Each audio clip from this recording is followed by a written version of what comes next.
بسم اللہ الرحمن الرحیم۔ السلام علیکم ناظرین، میں ہوں فیاض راجہ اور آپ دیکھ رہے ہیں آپ کا اپنا یوٹیوب چینل۔ دوستو، وفاقی حکومت اسلام آباد اور راولپنڈی سے مزدور صحافی کے ذرائع سے خبریں، معلومات اور ان پر پھر ہمارا تجزیہ اور تبصرہ لیں جناب۔ پاکستان کے فارم 47 کے منتخب وزیراعظم شہباز شریف کی امریکی صدر ڈونلڈ ٹرمپ کے ساتھ آج رات ہونے والی ملاقات کی پاکستان کا روایتی میڈیا بہت زیادہ ہائپ بنا رہا تھا کہ 6 سال بعد وائٹ ہاؤس میں کوئی پاکستانی وزیراعظم امریکی صدر سے ملاقات کرے گا۔ 2019 کے اندر عمران خان صاحب سے ڈونلڈ ٹرمپ نے جو ملاقات کی وائٹ ہاؤس میں، اگر آج بھی آپ وہ تصاویر اور فوٹیجز نکال کر دیکھیں تو آپ کو اندازہ ہوگا کہ عمران خان صاحب کی باڈی لینگویج کیا تھی، ڈونلڈ ٹرمپ صاحب کس طرح سے عمران خان صاحب کے آگے بچھے جا رہے تھے۔ پوری کی پوری امریکی انتظامیہ، ڈونلڈ ٹرمپ کے اہل خانہ، ان کا سیکیورٹی سٹاف، ان کا پروٹوکول سٹاف، تمام تر اس بات کے انتظار میں تھے کہ کب وہ موقع آتا ہے کہ وہ عمران خان کے ساتھ کھڑے ہو کر یا بیٹھ کر تصویریں بنائیں۔ جب عمران خان صاحب بات کر رہے تھے، آپ ان کا کانفیڈنس دیکھ سکتے ہیں، ڈونلڈ ٹرمپ کس طرح سے غور سے عمران خان صاحب کی گفتگو سن رہے تھے اور پھر کس طرح سے ہاتھوں پر ہاتھ مار رہے تھے اور پھر کس طرح سے عمران خان صاحب کے کندھے پر ہاتھ رکھ کر انہیں بہت بڑا دوست اپنا قرار دے رہے تھے۔ آج کی صورتحال 180 ڈگری تبدیل ہے جب پاکستان کا روایتی سیاسی مافیا شہباز شریف اور ڈونلڈ ٹرمپ کی ملاقات کے حوالے سے ایک بہت بڑی ہائپ بنا رہا ہے۔ اس سے پہلے ہی امریکی انتظامیہ کی جانب سے پاکستان کے طاقتور حلقوں کو اور اس کے ساتھ ساتھ شہباز شریف صاحب کو یہ پیغام دیا جا چکا کہ اگر آپ نے عمران خان صاحب کے ساتھ معاملات کو بہتر بنانا ہے، جو ہم آپ کو بار بار کہہ رہے ہیں، تو آپ اس انتظار میں کیوں ہیں کہ عمران خان صاحب آپ سے معافی مانگیں۔ جو کچھ آپ نے 2.5 برسوں میں پاکستان تحریک انصاف اور عمران خان صاحب کے ساتھ کیا، آپ کو عمران خان صاحب سے معافی مانگنی چاہیے۔ اس پر میں تفصیلی ویڈیو گزشتہ آپ کے سامنے رکھ رہا ہوں۔ اس وقت کی جو تازہ ترین اطلاعات ہیں وہ یہ بتا رہی ہیں کہ شہباز شریف صاحب کو امریکی صدر ڈونلڈ ٹرمپ صاحب کی جانب سے یہ کہا گیا ہے کہ پاکستان کے field marshal general Asim Munir صاحب کو عمران خان صاحب سے ملاقات کرنی چاہیے، چاہے وہ ملاقات جیل کے اندر ہو یا پھر وہ ملاقات ایسی جگہ پر ہو کہ اگر عمران خان صاحب کوئی ممکنہ ابتدائی سمجھوتا کر کے کسی قسم کی کوئی نظر بندی اختیار کر لیں بنی گالہ یا زمان پارک کے اندر، تو وہاں پر بھی وہ ملاقات ہو سکتی ہے۔ واضح رہے کہ اس قسم کی تجاویز عمران خان صاحب تک پہلے بھی پہنچائی جا چکی ہیں۔ یہ گویا کہ امریکی صدر ڈونلڈ ٹرمپ کا شہباز شریف صاحب کے کان میں دھماکہ تھا۔ جی ہاں، وہ جو کان قریب کر رہے تھے نا، کل کی فوٹیج کے اندر، کل کی تصویروں کے اندر، وہ جو ایک 6-9 ویڈیو کہلا رہی تھی، کوئی تقریباً 36 سیکنڈ کی ویڈیو تھی جس پر بڑا اترایا جا رہا تھا۔ اب اس حوالے سے اطلاعات ہیں کہ اصل میں تو شہباز شریف صاحب کے کان میں یہ دھماکہ کیا گیا ہے کہ جناب پاکستان کے field marshal general Asim Munir صاحب کو عمران خان صاحب سے ملاقات کرنی چاہیے اور کپتان کی رہائی کے لیے ایک بار پھر امریکی اسٹیبلشمنٹ کی جانب سے 30 نومبر سے پہلے کی ڈیڈ لائن دے دی گئی ہے۔ جی ہاں، 29 نومبر وہ تاریخ ہے جب موجودہ army chief field marshal general Asim Munir, جن کی آئینی اور قانونی مدت نومبر 2022 سے لے کے نومبر 2025 یعنی 29 نومبر 2025 کی تاریخ تک تھی، اس کے بعد پھر 26ویں آئینی ترمیم کے بعد جس کے خلاف سماعتیں جو ہیں وہ آئندہ چند دنوں کے اندر سپریم کورٹ آف پاکستان میں ہونے والی ہیں، جس پر ابھی بڑا سوالیہ نشان ہے۔ 26ویں ترمیم ہے جس کے خلاف ہیں سپریم کورٹ آف پاکستان کے اکثر جج۔ اس کے بعد ایک غیر پارلیمانی ایکٹ پارلیمان سے پاس کروایا گیا اور اس کے متعلق پاکستان تحریک انصاف کا یہ دعویٰ ہے کہ وہ غیر آئینی اور غیر پارلیمانی ایکٹ تھا، اور جناب اس کے نتیجے میں آرمی چیف صاحب کی مدت نومبر 2025 سے نومبر 2027 تک کی گئی۔ اور اب اس حوالے سے ابھی بھی کئی سوالات سپریم کورٹ اور وکلا کے اندر موجود ہیں، اور وکلا باڈیز کے اہم ترین الیکشنز کے بعد وکلا تحریک چلائی جا سکتی ہے، ریٹ پٹیشن دائر کی جا سکتی ہے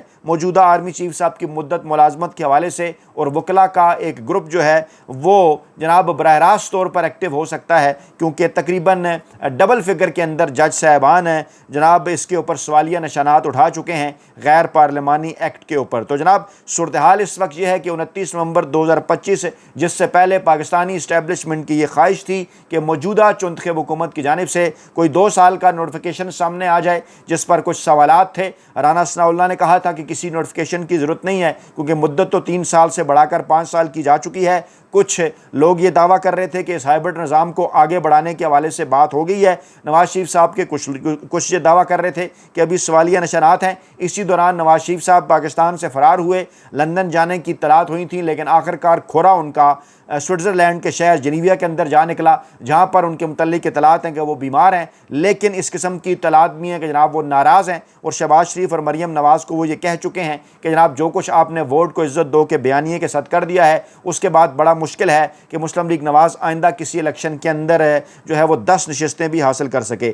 صورتحال کچھ اس طرح کی ہے کہ باقاعدہ طور پر اس وقت ہمارے پاس جو 25 اور 26 ستمبر کی درمیانی شب، یعنی 25 ستمبر کی رات اور 26 ستمبر کی صبح سویرے موصول ہونے والی اطلاعات یہ بتا رہی ہیں کہ کپتان کی رہائی کے لیے، عمران خان صاحب کی رہائی کے لیے امریکہ سے باقاعدہ طور پر حکم جاری کر دیا گیا ہے، اور ایک بار پھر امریکی صدر ڈونلڈ ٹرمپ نے عمران خان صاحب کو اپنا دوست قرار دیتے ہوئے ان سے دوستی نبھا دی ہے۔ اور ٹرمپ کے اس پیغام کے بعد شہباز شریف صاحب کی دنیا مکمل طور پر گویا ویران ہو چکی۔ یہ بھی کہا جا رہا ہے کہ مریم نواز صاحبہ کی جانب سے پاکستانی اسٹیبلشمنٹ کے ساتھ ہنگامی رابطوں کا سلسلہ جاری ہے، لیکن اس وقت تک کی اطلاعات ہیں ان کے مطابق ان رابطوں کے اندر ناکامی ہوئی ہے، کیونکہ یہ ذرائع یہ دعویٰ کر رہے تھے کہ جب ملاقات ہوگی شہباز شریف صاحب کی امریکی صدر ڈونلڈ ٹرمپ صاحب سے، تو اس سے پہلے یہ دعویٰ کیا جا رہا تھا کہ اس موقع کے اوپر آرمی چیف صاحب بھی موجود ہوں گے۔ معاملات جب آگے بڑھیں گے، ملاقات کی اس کی مزید تفصیلات جو سامنے آئیں گی، اس حوالے سے بھی صورتحال واضح ہوگی، لیکن سردست جو اطلاعات جو معلومات ہمارے پاس موجود ہیں وہ یہ ہیں کہ جناب امریکہ کے جو سفارتی حلقے ہیں ان کی جانب سے ایک بڑا سرپرائز پاکستان کے سفارتی حلقوں کے حوالے سے سامنے آیا ہے، کیونکہ کہا یہ جا رہا ہے کہ جناب کل جو ملاقات ایک ہوئی چند سیکنڈ کی، جس میں شہباز شریف سے امریکی صدر ڈونلڈ ٹرمپ نے اور اسحاق ڈار نے سے بھی امریکی صدر ڈونلڈ ٹرمپ نے ہاتھ ملایا، اس کے بعد میڈیا نے ایک کمپین شروع کر دی کہ جناب بڑے اچھے ماحول کے اندر یہ چٹ چیٹ یہ گپ شپ ہوئی ہے، لیکن بعد میں تمام تر چیزیں کچھ اور نکلیں، اور آج جو ممکنہ اطلاعات ہیں شہباز شریف اور امریکی صدر ڈونلڈ ٹرمپ کی ممکنہ ملاقات کے حوالے سے وہ تو کچھ اور ہی بتا رہی ہیں۔ ان تمام تر معاملات کا ایک بیک گراؤنڈ ہے۔ جون 2025 کے اندر 19 جون 2025 کے اندر جب پاکستان کے field marshal general Asim Munir صاحب نے امریکی صدر ڈونلڈ ٹرمپ صاحب سے ملاقات کی تھی، اس وقت بھی دعویٰ سامنے آیا تھا ذرائع کے حوالے سے کہ اس ملاقات کے اندر کم و بیش 2 مرتبہ عمران خان صاحب کے متعلق بات چیت ہوئی ہے، اور امریکی صدر ڈونلڈ ٹرمپ نے عمران خان صاحب کو اپنا دوست قرار دیتے ہوئے اس وقت بھی پاکستانی اسٹیبلشمنٹ کو یہ کہا تھا کہ عمران خان صاحب کے ساتھ معاملات کو جلد از جلد بہتر بنایا جائے، جس کے بعد ایک ڈیڈ لائن جو ہے وہ اگست کے مہینے کی سامنے آئی تھی، لیکن اس کے بعد پھر خبریں آئیں کہ جناب پاکستانی اسٹیبلشمنٹ کی جانب سے ریکویسٹ کی گئی، امریکی انتظامیہ کو کہا گیا کہ ہم عمران خان صاحب کے ساتھ معاملات کو سیٹل کرنے کی کوشش کر رہے ہیں، تھوڑا بہت ہمیں وقت دیا جائے، جس کے بعد انہیں کہا گیا کہ آپ نومبر کے مہینے تک عمران خان صاحب سے اپنے معاملات کو بہتر بنا لیں۔ اس دوران کیا ہوتا رہا؟ اس دوران اگر آپ کو یاد ہو تو ڈونلڈ ٹرمپ صاحب کے انتہائی قریب سمجھے جانے والی شخصیات، جن میں جو ولسن بھی شامل ہیں، جن میں دیگر لوگ بھی شامل ہیں، ان کے ٹویٹر اکاؤنٹ سے مسلسل فری عمران خان صاحب کے ٹویٹ ہوتے رہے۔ زلمے خلیل زاد صاحب کا جو ٹویٹر اکاؤنٹ ہے وہ بھی آپ کے سامنے ہے، پوری ایک ٹائم لائن اگر جا کر چیک کر لی جائے تو صورتحال واضح ہوتی ہے۔ اچھا، ٹائم لائن سے مجھے یاد آیا ایک بات اور بھی بڑی انٹرسٹنگ ہے، وہ ہے جناب مسلم لیگ نواز کے رہنماؤں کی ٹویٹر کے اوپر ٹائم لائن، چاہے وہ نواز شریف کی ہو، شہباز شریف کی ہو، مریم نواز صاحبہ کی ہو،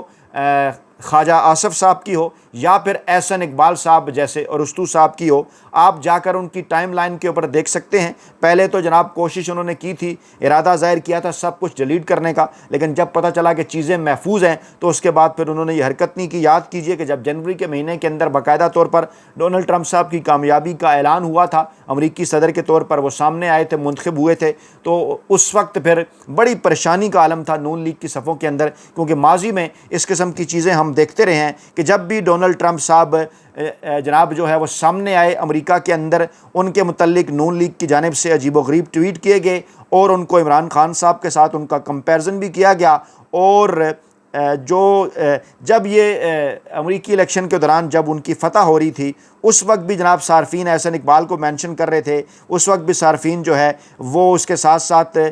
جو خواجہ آصف کو مینشن کر رہے تھے، جنہوں نے جو ہے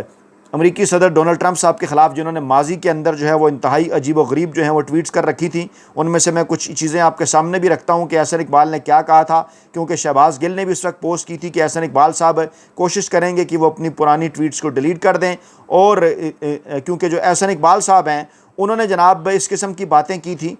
کہ جناب ٹرمپ کی شکست جو ہے وہ دنیا کے آمروں کے لیے ایک جو ہے وہ بڑی شکست ہے۔ سب سے پہلی جو ٹویٹ انہوں نے کی تھی احسن اقبال کے اکاؤنٹ کے اوپر جو موجود ہیں، اور اس وقت پھر اس کے بعد انہوں نے عمران خان صاحب کے ساتھ بھی ان کا کمپیریزن کیا تھا، اور اس کے ساتھ ساتھ انہوں نے یہ بھی کہا تھا کہ ہمارے پاکستان میں بھی ایک اس قسم کا جو ٹرمپ ہے وہ موجود ہے، اور جلد ہی جو ہے انہیں باہر کا راستہ دکھایا جائے گا۔ احسن اقبال نے ایک اور ٹویٹ یہ بھی کی تھی کہ ٹرمپ کے حامی عمران خان کے حامیوں کے 100% کزن ہیں، ٹرمپزم اور عمرانزم ایک ہی چیز ہیں۔ اس قسم کی جو ہے انہوں نے چیزیں جو ہیں وہ ٹویٹ کی تھیں، اور اس میں احسن اقبال صاحب یہ کہہ رہے تھے کہ ٹرمپ ہیں، مودی ہیں، عمران خان ایک ہی سانچے سے جو ہے وہ بنے ہیں، اور انہوں نے نفرت و تقسیم کا پرچار کیا ہے۔ اس قسم کی ٹویٹس جب ان کی سامنے آئیں تو پھر ان کے اوپر آپ کو یاد ہوگا کہ ایک دفعہ امریکی سفارت خانے نے بھی اس وقت ایک ٹویٹ جو ہے وہ ری ٹویٹ کر دی تھی احسن اقبال صاحب کی ٹرمپ کے حوالے سے۔ بعد میں اس کے اوپر بڑا شور مچا کہ جناب اکاؤنٹ ہیک ہو گیا، لیکن اس وقت کیونکہ وہ تمام کے تمام امریکی صدر جو بائیڈن بھی، اور وہ ذرا سارے معاملے کو آپ لنک کریں نا کہ عمران خان صاحب کی کیا پالیسی تھی روس یوکرین جنگ کے حوالے سے، اس وقت کچھ جو ہے وہ جرنیل، اس کے ساتھ ساتھ نون لیگ اور امریکی صدر کیونکہ ایک پیج کے اوپر تھے اس وقت کے امریکی صدر جو بائیڈن، تو عمران خان صاحب کے حوالے سے ظاہری بات ہے ان کا موقف پھر ایک ہی ہونا تھا۔ اور پھر جب اس کے بعد ڈونلڈ ٹرمپ صاحب کو سزا ہوئی تو اس وقت بھی انہوں نے ایک ٹویٹ کیا کہ کوئی بھی جمہوریت سیاست کی آڑ میں لوٹ مار تشدد کی اجازت نہیں دیتی۔ 9 مئی کو پاکستان میں جو عمران خان کے حامیوں نے کیا وہی ٹرمپ نے جنوری 2021 میں ان کے حامیوں نے کیا، اور اب ان کو سزائیں مل گئیں، لیکن پھر سزائیں ملیں اور اس کے بعد پھر کیونکہ عدالتی نظام ہے نا امریکہ کے اندر، وہاں پر جناب ڈونلڈ ٹرمپ صاحب کو الیکشن سے باہر نہیں کیا جا سکا، کیونکہ یہ تو عوام کے ساتھ زیادتی ہوتی نا، جیسا کہ قاضی فائز عیسیٰ نے بلے کا نشان لے کر اور دیگر معاملات کر کے پاکستان کے اندر کیا، کیونکہ یہ فیصلہ تو عوام نے کرنا تھا۔ بھارت کے اندر بھی ایسی مثالیں موجود ہیں کہ جب کچھ لوگ جو ہے وہ وہاں پر بھی جو ہے وہ کیجریوال کو الیکشن سے نکالنا چاہتے تھے تو وہاں کی عدالتوں نے کہا نہیں جناب یہ فیصلہ عوام نے کرنا ہے، ایسے موقع کے اوپر ہم انہیں کوئی سزا نہیں دے سکتے کیونکہ یہ عوام کے ساتھ زیادتی ہوگی۔ اسی طرح خواجہ آصف صاحب بھی کچھ عجیب و غریب ٹویٹیں کرتے رہے، کبھی وفادار جرنلز کا، کبھی ٹرمپ کا ذکر کرتے رہے، پھر انہوں نے کہا کہ یہ بیماری صرف عمران خان کو ہے، لگتا ہے یہ قدر ٹرمپ کے ساتھ ان جو ہے مشترک ہے، دونوں میں جو ہے وہ بڑا سلوک تھا۔ انہوں نے بھی اس قسم کی ٹویٹس کی۔ ایک اور پرانی ٹویٹ کے اندر انہوں نے کہا کہ رابرٹ ڈی نیرو جو عمران خان کی بات کر رہے ہیں وہ بھی موجود ہے، اور ڈونلڈ ٹرمپ کو صدر نہیں ہونا چاہیے کے متعلق انہوں نے کہا کہ عمران خان صاحب کے متعلق بھی ایسی چیزیں، یعنی خواجہ آصف اور احسن اقبال مسلسل ماضی کے اندر اس قسم کی ٹویٹس کرتے رہے۔ مریم نواز صاحبہ کے بے شمار بیانات امریکی صدر ڈونلڈ ٹرمپ کے خلاف جو ہیں وہ موجود ہیں، لیکن اس کے بعد پھر یہ اپنا سا منہ لے کر رہ گئے جب ڈونلڈ ٹرمپ صاحب کی کامیابی ہوئی، جب اس قسم کی چیزیں وہاں سے آنا شروع ہوئی کہ نئی امریکی انتظامیہ تو عمران خان صاحب کے ساتھ معاملات کو، تعلقات کو بہتر رکھنا چاہتی ہے، اور ماضی میں جس طرح سے ڈونلڈ ٹرمپ صاحب نے استقبال کیا تھا عمران خان صاحب کا وائٹ ہاؤس کے اندر، اور دیگر بھی جو تمام تر معاملات تھے وہ جناب انہیں کیونکہ بڑا بے چین کر رہے تھے کہ اب پتہ نہیں ان کے ساتھ کیا ہونے والا ہے۔ لیکن اس کے بعد پھر کیونکہ امریکہ نے ابھی کافی سارے کام پاکستان کے جناب طاقتور حلقوں سے اور اس نون لیگی جو ہے وہ چنتخب رہنماؤں سے، فارم 47 کے رہنماؤں سے کیونکہ کروانے تھے، تو اس لیے پھر جناب اس وقت ڈونلڈ ٹرمپ صاحب نے خاموشی اختیار کی۔ ان کی انتظامیہ کے لوگ اکثر و بیشتر اس قسم کے ٹویٹ کرتے رہے کہ جناب عمران خان صاحب کی رہائی ہونی چاہیے، لیکن اب جب کہ ایک بہت بڑے ایونٹ کے طور پر پوری کی پوری نون لیگ، پورا کا پورا پاکستان کا جو روایتی میڈیا ہے وہ اس ایونٹ کو اس طرح سے لے کر جو ہے وہ کر کے پیش کر رہا ہے کہ پتہ نہیں شہباز شریف صاحب نے کتنی بڑی جو ہے وہ کامیابی حاصل کر لی ہے یہ ملاقات کر کے، حالانکہ جا کر انہیں ماضی کے اندر دیکھنا چاہیے کہ کیا استقبال عمران خان صاحب کا ہوا تھا، کس طرح سے ڈونلڈ ٹرمپ صاحب نے عمران خان صاحب سے گفتگو کی تھی، عمران خان صاحب کی باڈی لینگویج کیا تھی، کیا ان کا اعتماد تھا، اور کس طرح باقاعدہ سے جو ہے وہ عمران خان صاحب ایک قسم کی لیڈ لے رہے تھے ان ملاقاتوں کے اندر۔ اس سے پہلے ایک ملاقات باراک اوباما اور نواز شریف صاحب کی بھی موجود ہے، اس کی بھی فوٹیجز آپ دیکھ سکتے ہیں کہ کیسے نواز شریف اپنی جیب سے مختلف پرچیاں نکال رہے تھے اور پرچیاں پڑھ کے امریکی صدر باراک اوباما کے سامنے رکھ رہے تھے، اور وہ کس طرح سے ان تمام تر چیزوں کو مسکرا کر دیکھ رہے تھے، جبکہ ڈونلڈ ٹرمپ صاحب جس طرح حسرت بری نگاہوں سے اور جس طرح جناب پیار بری نگاہوں سے اور جس طرح جناب ایک ہوتا ہے نا کہ جناب شاید کسی کے سامنے اس کا وہ آئیڈیل اچانک آ جائے تو جس طرح سے وہ دیکھا کرتا ہے،